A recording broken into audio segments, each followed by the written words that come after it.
Hey everybody, welcome back to BK's Bullets. Today we're talking about Mortal Kombat Legends Snowblind.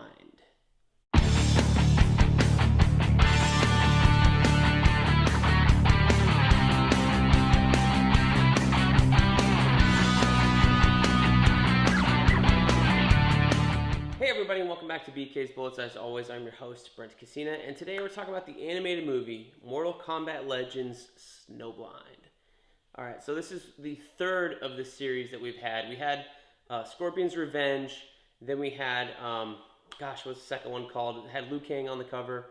That one is there. This one is totally separate from those. So those were like part one and part two of an overall story, and they had the same animation style. This one breaks away from that. So we lose our voice actors, we lose our animation style, we lose our storyline, all that is gone. And both of those came out, I believe they came out before or around the release. Well, Scorpion's Revenge definitely came out before Mortal Kombat 11.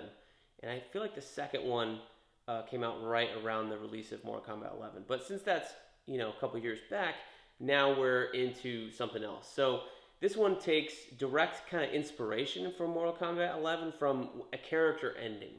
I was watching the behind the scenes thing on there, and they kind of explained this is a world where Kano won in Mortal Kombat 11, and he took the Time Girl's gift and made the world as if he ruled it, that kind of thing. So if you're watching this and you're like, well, this doesn't make any sense with the canon or anything like that, that's right, it doesn't, because this is basically an extended ending, if you will, for Kano.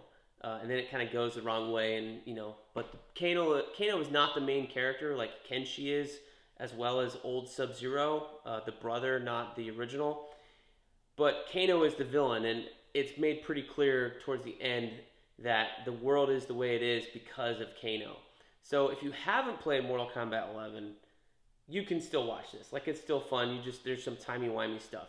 If you have played Mortal Kombat 11 and you know what I'm talking about, then the ending to this film might get you a little bit excited to see that realm, that area again. So that was pretty fun.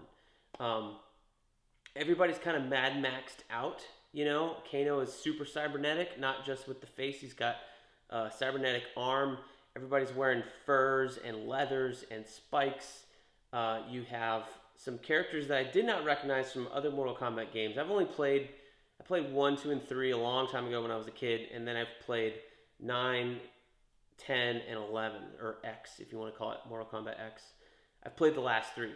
So I haven't played any of them in the middle, and there are 2 characters that are like Cabal sidekicks that I was not introduced to before, but they're really reaching back to these characters that nobody played or nobody liked to make them sidekicks here. But it's cool. If you're a Mortal Kombat nut, you will probably appreciate that little detail that these aren't made up for the film. They're actually characters that have been in Mortal Kombat. So that was fun. Again, the Mortal Kombat animation brings the gore. It brings the guts. One of the fun things about these films is seeing a real R-rated animated film. Scorpion's Revenge had that. The second one had that. This one has that. I feel like even more than the other ones, because you start out with this battle with Kano and everybody else, and literally there's blood on screen for over half the film, just in terms of the bad guys ripping people apart. Spines are coming out, people are getting chopped in half, stuff like that. Kenshi is kind of our main protagonist, and you see him kind of cocky and half sure, and they kind of make him become Kenshi with the blind ninja in this film. So it's almost like his origin story, but not quite, because like I said, it's an alternate universe. It's wrong in terms of Mortal Kombat canon. But so it's very cool, and he's played by he was the guy Jason from The Good Place. So if you remember that actor, I think his name is Manny. I can't remember his last name, but he's a young Filipino actor. He's pretty good here. I really liked his performance as Kenshi. So he's here. And then you got David Wenham playing Kano, which is fucking awesome. I really enjoyed his performance as Kano. If you don't know who that is, he was, most recently I think I saw him he was the bad guy in season 1 of Iron Fist, and nobody watched that. But circle back 20 years to Lord of the Rings, he plays Faramir, Boromir's brother with the red hair.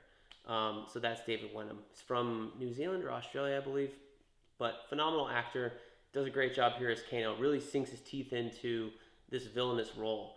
But half the fun of watching these Mortal Kombat films is the battles, is the gore, is the guts. This brings that in spades. So it gets 2 thumbs up for me. I highly recommend you watch this. If you've watched the other ones and you enjoy those, don't forget about this one and watch it.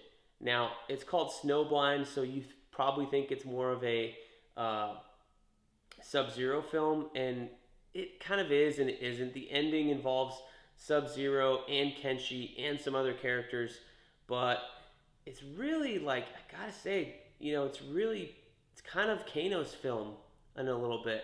Like, once this turn with Shang Tsung happens, it kind of focuses, you really think Kano is just kind of like this side character in the beginning.